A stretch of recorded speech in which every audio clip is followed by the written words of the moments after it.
அக்னீஸ்வரன் அவர்கள்ட்டேருந்து ஆரம்பிக்கிறேன். பரபரப்பான பிரச்சாரம், அதுவும் இறுதிக்கட்ட பிரச்சாரம் இன்னும் அனல் பறந்து கொண்டிருக்கிறது. இதில் திமுக தரப்பிலிருந்து மத்தியில் இந்தியா கூட்டணி வரணும் அப்படிங்கிற ஒரு எண்ணத்தோட அவங்க செயல்படுறாங்க. அதற்கான பிரச்சார வியூகம் இருக்கிறது. இந்த பக்கம் பார்த்தோம் அப்படின்னா மீண்டும் மோடி பிரதமராகணும், பாஜக தான் வரணும் அப்படிங்கிற ஒரு வியூகத்தோடு போகிறது. இதற்கு இடையில் அதிமுக தமிழ்நாட்டின் நலனை நாங்கள் முன்னிறுத்துறோம் அப்படின்னு சொல்றீங்க. இப்போ 40க்கு 40 எம்பிக்களையே தமிழ்நாடு கொடுத்தாலும் அங்கு வெற்றி பெற்று தமிழ்நாட்டுக்கு என்ன செய்ய முடியும்? 40க்கு 40 வெற்றி பெற்றாலும் தமிழ்நாட்டுக்கு என்ன செய்ய முடியும் அப்படின்னா, இப்போ மத்தியில் திரு நரேந்திர மோடி வந்துட்டால் உங்களுக்கு நீங்கள் எப்படின்னு கேட்குறீங்க, அப்படித்தானே? இல்லை, ரெண்டு இது பக்கமும் இருக்குது. இந்த பக்கம் கட்சிகள்லாம் இந்தியா கூட்டணியில் போயிட்டாங்க, இந்த பக்கம் தேசிய ஜனநாயக கூட்டணியில் இருக்காங்க. இப்போ நீங்கள் இங்கே எம்பிக்கள் போனாங்க அப்படின்னா எப்படி பெற்றுத்தர முடியும் தமிழ்நாட்டின் உரிமைகளை, நலன்களை? திரிணாமுல் காங்கிரஸ் மம்தா பானர்ஜி அவர்கள் யார் பக்கம் இருந்தார்கள்? சரி, இதற்கு முன்னாடி 2019க்கு முன்னாடி 2014 அதிக நாடாளுமன்ற உறுப்பினர்களை பெற்று 3வது பெரிய கட்சி எந்த கட்சியாக இருந்தது? அண்ணா திராவிட முன்னேற்ற கழகம் தான். ஆக ஒரு சில விஷயத்தில் அண்ணா திராவிட முன்னேற்ற கழகம் ஆதரித்தது, ஆனால் அது இன்றைக்கு அது தவறு என்று உணர்ந்திருக்கிறார்கள். 2, அணை பாதுகாப்பு சட்டம், அதை ஆதரிக்கவில்லை. அப்போது நாட்டு நலன் கருதி சில விஷயங்களை முன்னெடுக்க வேண்டும் என்பதுதான் இன்றைக்கு அவங்க உணர்ந்திருக்கிறாங்க. ஆக திரு நரேந்திர மோடி அவர்கள் திரும்பி வந்துவிட்டால் அப்படின்னா அவர் வரமாட்டார் அப்படின்றதான மக்களுடைய எதிர்பார்ப்பு. 10 வருஷம் என்ன செஞ்சாரு அப்படின்ற கேள்வி இருக்குல்ல. சரி, என்ன செஞ்சாரு செய்யலைன்றது கூட 2வது விஷயமா இருக்கட்டும்.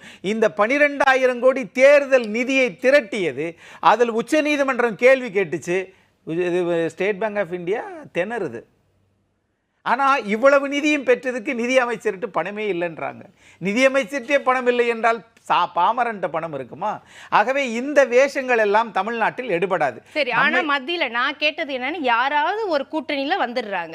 நீங்கள் காங்கிரஸையும் ஆதரிக்கலை, பாஜகவையும் ஆதரிக்கலை. அப்படிங்கும்போது அதான் ஓப்பனாக நான் கேட்குறேன், மக்களுடைய கேள்வி என்ன அப்படின்னா, இங்கேருந்து அதிமுக எம்பிக்கள் போகிறாங்க, எப்படி அவங்களால நலன்களை பெற்றுத்தர முடியும் அப்படின்னு கேட்குறேன். கண்டிப்பாக நலன்களை பெற்று தர முடியும். அதாவது ஆளுகிற கட்சி அல்லது எதிர்கட்சி இவங்களோட இருந்தால் தான் நீங்கள் பலமானவர்கள் அப்படின்ற அந்த ஒரு தோற்றமே தவறு. ஒவ்வொரு நாடாளுமன்ற உறுப்பினர்களுக்கும் அந்த தொகுதி மேம்பாட்டு நிதின்னு இருக்குல்ல, அது நீ ஆளுங்கட்சி கூட்டணியாக இருந்தால் உங்களுக்கு உயர்த்தியா தரப்போறாங்க, இல்லை எதிர்கட்சி கூட்டணி இருக்குது அதனால் குறைச்சா தரப்போறாங்க. அப்படி அர்த்தம் அல்ல. இங்க தமிழ்நாட்டு உரிமைகள் பாதுகாக்கப்பட வேண்டும். கலைஞர் கருணாநிதி அவர்கள் இருக்கிற போது தமிழ்நாட்டு உரிமைகள் பாதுகாக்கப்பட்டது. செல்வி ஜெயலலிதா அவர்கள் இருக்கிற போது சில உரிமைகள் பாதுகாக்கப்பட்டது. ஆனால் இவை எல்லாவற்றையும் திராவிட கட்சிகள் கொண்டு வந்ததை இன்றைக்கு வெறும் மேம்போக்காக நாங்கள் தான் 2ஆம் இடத்தில் இருக்கிறோம், நாங்கள் தான் 3வது இடத்தில் இருக்கிறோம் என்று அண்ணா திராவிட முன்னேற்ற கழகத்தில் கூட்டணி வச்ச காரணத்தினாலேயே அந்த கட்சியை ஓரங்கட்டி விட்டு இன்னைக்கு பாரதிய ஜனதா உள்ள வருதுன்னா, 2 பெரிய கட்சிகள், ஒன்று திராவிட முன்னேற்ற கழகம் ஆளுகிற கட்சி ஒரு கூட்டணி வச்சிருக்கு, 13 கட்சிகள். அண்ணா திராவிட முன்னேற்ற கழகம் சில கட்சிகளோடு கூட்டணி களத்தில் நிற்கிறாங்க. இப்ப இந்த 2 பெரிய கட்சிகள் கூட்டணி அமைப்பதற்கு தகுதி உடைய கட்சிகள். ஏன் அப்படின்னா, கடைசி நடந்த பொது தேர்தலில் 25% வாக்குகளை பெற்ற கட்சிகள். 37% திராவிட முன்னேற்ற கழகம், அண்ணா திராவிட முன்னேற்ற கழகம் 37 விழுக்காடு. ஆக 2 கட்சியும் கூட்டணி வைத்திருக்கின்றால் அது ஒரு நியாயம், தர்மம் இருக்கிறது. ஆனால் பாரதிய ஜனதா வாங்கிய வாக்கு 2.5, பாட்டாளி மக்கள் கட்சி வாங்கியது 3.8, திரு டிடிவி தினகரன் அமமுக வாங்கியது 2.5. நீங்க எல்லாத்தையும் சேர்த்தீங்கனாலே 8 தானே வருது. அப்போ 8.5 விழுக்காடு வைத்திருப்பது நாங்கள் தான் பெரிய கட்சி. நான் கேட்கிறேன், ஸ்டாலின் கூட சொல்றாரு அதிமுக சிம்பிளி வேஸ்ட் அப்படின்ட்டு போயிடுறாரு. அவர் பாஜகவை எதிர்க்கிற அளவுக்கு அதிமுகவை பெருசா கண்டுக்கலையே, சிம்பிளி வேஸ்ட் அப்படிங்கிறாரு. இல்லை, அவர் அதிமுக அப்போ அதிமுக 10 வருஷம் இருந்துச்சுல, அப்படியெல்லாம் அதிமுக தலைவர்கள் யாரும் திமுகவை சிம்பிளி வேஸ்ட் டிஎம்கே பொலிட்டிக்கல் பார்ட்டின்னு சொல்லலையே. இப்ப சொல்றாரு ஸ்டாலின் அவர்கள். அவர் ஆணவத்தின் உச்சத்தில் இருக்கிறார். 3 அடுக்கு வெற்றி பெற்றிருக்கிறார். சட்டமன்ற, நாடாளுமன்ற, உள்ளாட்சி தேர்தல் வெற்றி பெற்றிருக்கிறார். 10 ஆண்டு காலம் நீங்க ஆட்சிக்கே வராமல் இருந்தீங்களே. அப்படியெல்லாம் ஒரு எதிர்கட்சி ஆளுங்கட்சி மாறி மாறித்தான் வரும். இங்கு நடப்பது இரட்டை 2 கட்சி, திமுக அதிமுக. ஒன்று பலம் வாய்ந்தது, இன்னொன்று ஆளுகிற கட்சி அப்படின்னு அவங்க தோரணை வேற. ஆண்ட அனுபவம், ஆளுகிற கட்சி அனுபவம்.